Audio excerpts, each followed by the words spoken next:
So companies are underperforming, whether it be the fact that they overhired during the pandemic or they're just struggling at the moment. So here's a list of a couple companies that have done layoffs so far in 2024.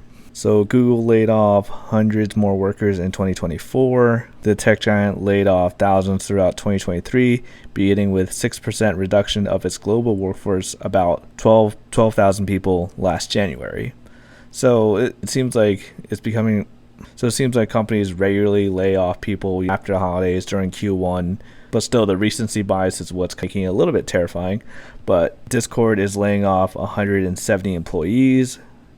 If you guys aren't familiar, Discord is this popular platform for people to chat on, and mostly with gamers. In August, Discord reduced its headcount by 4%. According to CNBC, the company was valued at $15 billion in 2021. Citi will cut 20,000 people from its staff as part of its corporate overhaul. The layoffs are part of a larger Citigroup initiative to restructure the business and could leave the company with a remaining headcount of 180,000, including its Mexico operations. In an earnings call later this month, the bank said the layoffs could save the company about $2.5 billion after it suffered a very disappointing final quarter last year. So from what I'm hearing, including like UP, which is the most recent layoff that I've heard of, it seems like not a lot of people had a great Q4.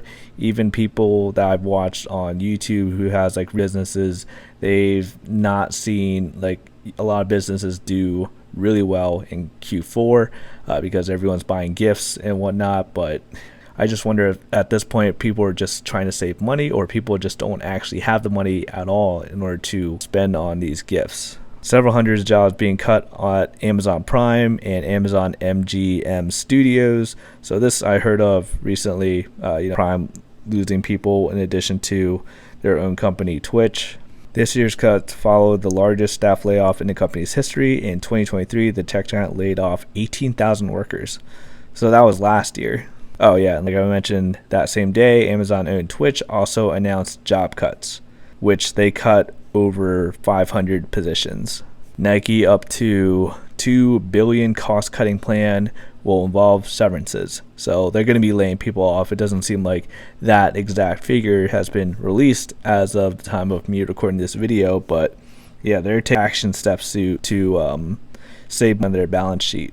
BlackRock is planning to cut 3% of its staff. The layoffs would affect around 600 people from its workforce of about 20,000 people. And this is a quote: "As we prepare for 2024, this is very exciting, but distantly different landscape. Businesses across the firm have developed plans to reallocate resources," the company leaders said in a memo. What is this? Rent the Runaway is slashing 10% of its corporate jobs as part of a restructure. I'm not even too sure what Rent the Runaway is, to be honest. Unity Software is eliminating 25% of its workforce, which is roughly 1,800 jobs. eBay is cutting 1,000 jobs. Okay, so the first time I'm actually seeing this one.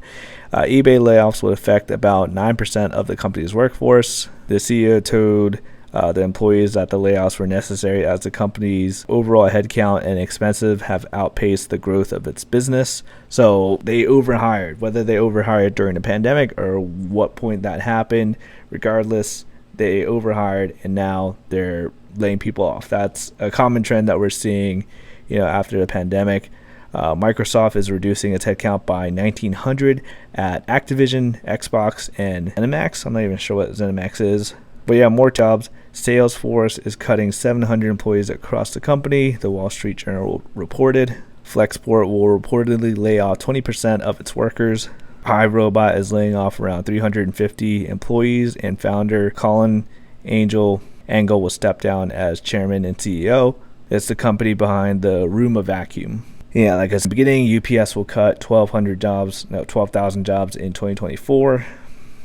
The UPS will affect 14% of the company's 85,000 managers and could save the company $1 billion in 2024. So it seems like this, at least they're not, laying off drivers, or at least, a large majority. It seems like they're just going after the managers, which is, it's never good about people getting laid off, but at least, the people that's actually doing like the physical labor aspect, it might not be jobs. I don't know.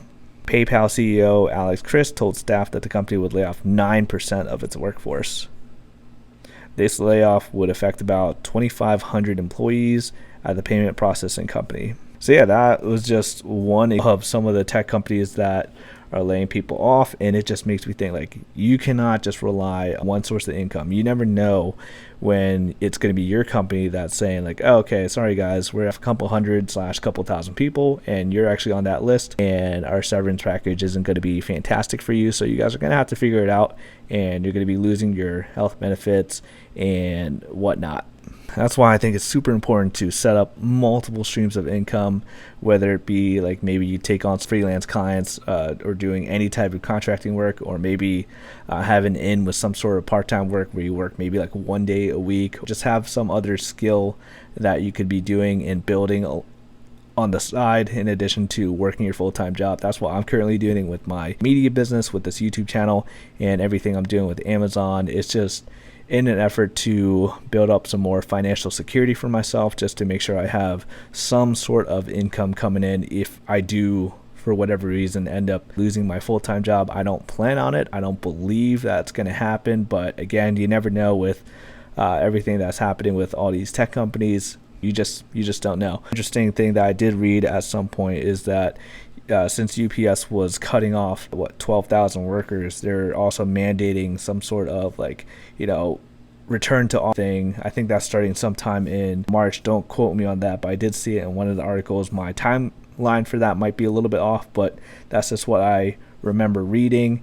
And they claim to boost productivity by having people return to the office, but I just want to know where they're getting their metrics from, because I believe people could be as, if not more, efficient working from home. But that's just maybe a debate for another video. But this is just talking about the layoffs here, and it's just kind of sad to see. I hope these people that have lost their jobs land on their feet. And I just want to ask you guys, like, do you guys have a plan if you were to lose your job in an unexpected way like this? Because, like I said, have multiple streams of income. That's my main point that I'm trying to drive for these videos. So if you enjoyed the video, hit that like button. Thanks for watching. I'll see you guys later.